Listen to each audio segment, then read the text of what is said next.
Hey guys, how is it going? Jackadunga here, back again with a CWL Rising Conference recap video. Week 6, we're going to jump straight into it. Before I do start, as always, feel free to join the Free Agent Press Discord server if you are looking for a league clan, or if you are a recruiter for a league clan. That is the place where you can meet. In the channel description you can find the Discord code, and also feel free to join my Discord server, Jackadunga Media. That will be in the description as well. But let's jump straight into these 10 matches. I only do have 2 Spotlight clans this week, but we are going to start off with the 8 other matches which happened around the conference, starting off with La Gran Alianza versus Fortis LTU. La Gran Alianza would lose again, still not picked up a win this season. It was a 82-79 victory for Fortis there. You can see 10v11, the real struggle for La Gran Alianza again. 0 for 7 only. Fortis LTU only going 2 for 12 as well. But the dips in the end would be much better. 4 for 6 for Fortis LTU to La Gran Alianza's 2 to 3. No 10v10s from both sides. And 9v9 Fortis LTU would pick up a 66% hit rate. Nicely done to them. That will put them at 4-2 for the season, so they're looking very nice there.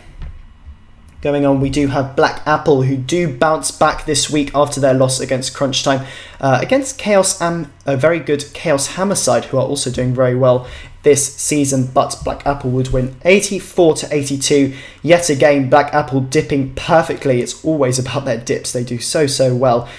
Really nice. But look at that 9v9 stat. You can see Black Apple going 17-19, only failing 2 9v9s. They really did hit hard this week against Chaos Hammer, who did do pretty well as well. You can see there 17 for 25 at 9v9, so definitely not a disappointing performance from them. 10v11, both sides doing pretty decently. Black Apple going 50%, Chaos Hammer going 2 and 8, but only one 10v10 apiece. It was the dipping which would win this war in the end. Nicely done to Black Apple, putting them at 5-1. Moving on, we do have Ormino against Nagaland Elite. Ormino looking very strong. They've only lost once this season at the beginning. Had a rusty week there, but they're currently 5-1. And huge 86 stars they did put up here against Nagaland Elite there. You can see dips were perfect. They did go for an 11v11, which they did fail. But their 10v11 wasn't too bad. 2 for 6 there, and they did pick up 2 10v10s. Very nicely done to them. Nagaland Elite would only go 3 for 4 at 11v10. Looks like they missed 2 11 attacks. Not exactly sure what happened there. We'll have to ask them. That is interesting. I did not see that originally, but they only went 3 for 4 there. Their 10v11 was good. 3 for 11, pretty decent there. So yeah, it was those 2 missed attacks. I don't think it would have affected them in the end though, because Ormino did put up 86 stars in the end. So disappointing that they did not show up for those hits. But we do have a very big upset here. Divine Justice beating Michigan Rose. The pick'ems were 100% in favour to Michigan Rose. Looks like they proved every wrong here with an 84-82 victory. You can see there their dips were perfect, 6 for 6, which was the main reason for their victory. Michigan Rose would only go 3 and 5 on dips. 10v11 game, very similar. 9v9 game, also very similar. Michigan Rose would pick up a 10v10, but as I did say before, dips, Divine Justice were on point. Congratulations, picking up their first win here, Divine Justice. They will go 2 and 6, as they did inherit Charles Siu's record. Michigan Rose would go 4 and 2. 3 and 3, sorry. I've just seen that now. Apologies, 3 and 3. Moving on, we do have, you can see Bangladesh did pick up the forfeited win against Alphas. Of course, Alphas have dropped out of the league, unfortunately. But we will move on to another upset here. You can see Pinnis Hangover beat JTJ, who are currently unbeaten before this week, 85 to 82 here. You can see they did lose, which was a bit unfortunate. You can see the real problem was the 10v11 game. JTJ really did struggle, 1 for 14. Pinnace Hangover would go 3 and 8. They must have had very good 11 bases. Both sides dipped perfectly as well, 6 for 6, but you can see JTJ didn't have many 10v10 attempts, but Pinnace Hangover would be able to pick up 1 9v9 hits. Poor for JTJ, only 46%, but Pinnace Hangover having a great war, 64% at 9v9. A very, very nice victory for Pinnace Hangover, now puts them at 3 and 3. Reddit Templars would pick up the forfeited win against the Moochers, who of course have dropped out. But last, but by no means least, we do have Secundum versus Valor de Horaeus here. VD still not being able to pick up a win despite their perfect dips here. 87 to 83. Secundum looking incredibly strong here, going 5 and 1 for the season. They did dip perfectly. Picked up 2 10v10s yet again, picking up multiple 10v10s there. Nicely done to Secundum. A 3 for 7 at 10v11. VD would still struggle at 10v11. You can see there. 0 for 8. It has been the real struggle. But they would pick up a 10v10 though, so nicely done to them. 9v9 stats looking very similar as well, but Secundum just too strong on this occasion, able to clear all of the 10s. Nicely done to them. But now we shall move on to the Spotlight clans, which are Knights Templar, and also I've gone a complete blank. Who is the other one? I've gone completely blank. It is DsubAzis. There we are. We got there in the end. So let's move on to the next part of the video before I embarrass myself anymore. The first clan we are going to go into a bit of detail with is going to be DsubAzis. Of course, the German Fairplay clan, they did notch up 2 10v10 hits this week, so nicely done to them. But we shall go into a bit of the detail before we do start off with the stats, so let's go into that. So DsubAzis formed quite a long time ago. They were formed on the 1st of December 2014 by GMBB and Richie. They actually started off as a Town Hall 8 to 9 clan, so a very small war clan, but they suddenly noticed that the competitive war scene was growing and that they would like to be a part of it. Now, they are a bit of CWL veterans. They did apply in Season 1 and did get in as a light clan, unfortunately just missing out on the playoffs.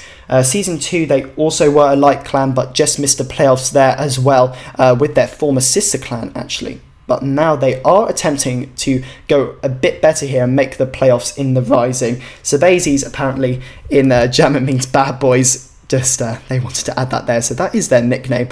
But you can see here they did pick up 2 very nice 10v10s, and we will start off with this Queen Walk Mass Miner. You can see the Queen doing a nice job of clearing these Expos and these Arch Towers and Wizard Towers on the right hand side, so the Inferno pathing is very nice, the miners making their way slowly. A nice poison on the loon is going to mean that the miners are going to get there. Another poison spell actually is, the same poison spell is there to clear those skeletons a bit more quickly there. But you can see Queen's still continuing along. She's going to pick up the 3rd Expo here as well. So a nice bit of value. She is really going far into this base. Still going along, she still has her ability as well, but you can see the miners in the core are being healed nicely, and that Inferno is just in range now. The bomb tower will go down and they will head over to the 2nd Inferno, which does fall. Queen picks up that Arch Tower. There are only 2 cannons left for the miners to deal with, and Queen still has her ability. She will get caught up with the Hounds, but in the end this is going to be a triple. Nice hit here by Halit on Legenda Tibiem. I think I pronounced that right. Nicely done to him. So after this wraps up, he does actually pick up a cheeky 6-pack here, Halit, I do believe. So we're going to watch his 2nd hit now, but I do have the stats for this war sitting here. You can see he is going to triple with a slightly different strat here. Going to go in with the Go Boho on Hood Violence. But DsubAzis would be the victor in this war. 83 to 80 here. They would pick up a 3-star win against the OSF, who did surprise a lot of people winning against Predominance last week. Unfortunately, they will only go 1 and 5 now. But it was those two 10v10s which did help. The dip game from both sides was quite poor. 4 for 6 for DsubAzis and 3 for 6 from the OSF. But the significant stat was the 10v11 hit rate. DsubAzis went 3 and 4, which was very nice. 75% hit rate there. The OSF could only manage 2 and 12. 9v9 hit rates through the roof actually. 63% for DsubAzis and a nice 71% for the OSF. But their only 10v10 could not help them beat DsubAzis, score ending 83 to 80. But as this attack does go underway, the kill score was very nice. Queen is heading out with the funnel. She doesn't want to hit that lava hound. She will fall, and the remaining hogs will just clear up all of these defenses. Hasn't dropped any cleanup yet, but he will do shortly after he does poison that skeleton spell. You can see he does have clan castle hogs entering the main pack from this right hand side. Going into the core here, a few Teslas popping up. But the kill score has just got so much of this base that he's not going to have to worry too much about those remaining defences. Only a bomb tower, expo and a few arch towers and cannons to compete with, but has a large pack who are entering through to this western side. A few minions down for that cleanup. Haylet is going to pick up this triple. The hogs will slowly make their way down to that arch tower and finally that mortar, and this will be a triple, securing the second 10v10 of this war. Nicely done to Haylet. As I did say before, we will reflect on the score as always. DsubAzis beating the OSF 83 to 80, putting them at a solid 3 and 3. Nicely done to DsubAzis here. We are on to the final Spotlight clan. We have gone through all of the 20 clans for my side. This is the last clan. We're going to have Knights Templar on One Hive Invicta this week. So it's going to be KT finishing us off here, but we will go into the bit of history as always. So Knights Templar was founded in November 2013, so they've been around for a long time as well. Tends to be these CWL established clans have been around for a very long time. They did compete in Light Season 1 and they are in Rising Season 2 and Season 3. They regularly go into Potluck's Friendly Wars and Blitz War participants, which I'm not exactly sure what that competition is. I will link it when I do find out though. I've never heard of Blitz Wars. Sounds very interesting. They have a lot of family clans actually. They have an NDL clan Temporary Armory. They have 100% adults who are a CWL light participant, and they also have their farm war clan Curmudgeons. I think that's how it's pronounced. So yeah, they have a decent family, very large family in fact, and hopefully they will push off for the playoffs this season. They have had a bit of a rough start, but recently they have been on fire, beating, I believe last week, who was it they beat? I think it was Elita Valor they beat last week, so yeah, definitely a very strong clan they have beaten. But you can see here, Alf has picked up a nice 10v11 here on Hammer Time, picking up I believe it's going to end up at 63%, so a nice 2-star there, and a very nice raid from Alf on this first raid for them. But after this wraps up, it will end up at 64%. In fact, I'm just wrong. So we will end up on this 9v9, which they did have, which did involve a swagged spell. So nicely done to Jarby 2.0 on the Frank here. So the stats were for this war. Knights Templar would pick up a 4-star win here against One Hive Invicta, so very nicely done to them. Obviously it would end up 84 to 80 here. 9v9 stats were quite low actually for both sides. Knights Templar would edge out on a 49% hit rate, but One Hive Invicta would struggle, a 38% hit rate for them. Dipping was not too good from both sides. 3 for 6 from One Hive Invicta. Knights Templar would get 4 for 6, so putting up an extra star there. 10v11 stats pretty similar, 2 for 10 and 2 for 8. But it was those two 10v10s in the end for Knights Templar which would help them pick up this win. Going 2 for 3 on the 10v10, so nicely done to Knights Templar here. Jarby 2.0 though is going to go with the Stoned Go Boho here, I believe. He has got the hogs coming in from this section. You can see he's pretty much cleared all of this base already. Going to use that heal in that south side because that giant bomb does appear. But there are only 3 defences left up in the end, which are going to cause no problem at all, despite the king desperately chasing after those hogs. Got 2 hoggies to actually deal with that mortar as well, so the pathing is a tiny bit better. So that will be a triple. Very nicely done to Jarby here. Going to swag a heal spell as well. Nicely done to him. Right, that will end the spotlight, guys. That is the 20th clan, as I did say. Wrapping us up, Knights Templar. Nicely done to them. But what do you guys want to see now? Do you want to see the most epic war replays of each week? I think that's what we probably will do. So that will be the plan of action for the next weeks.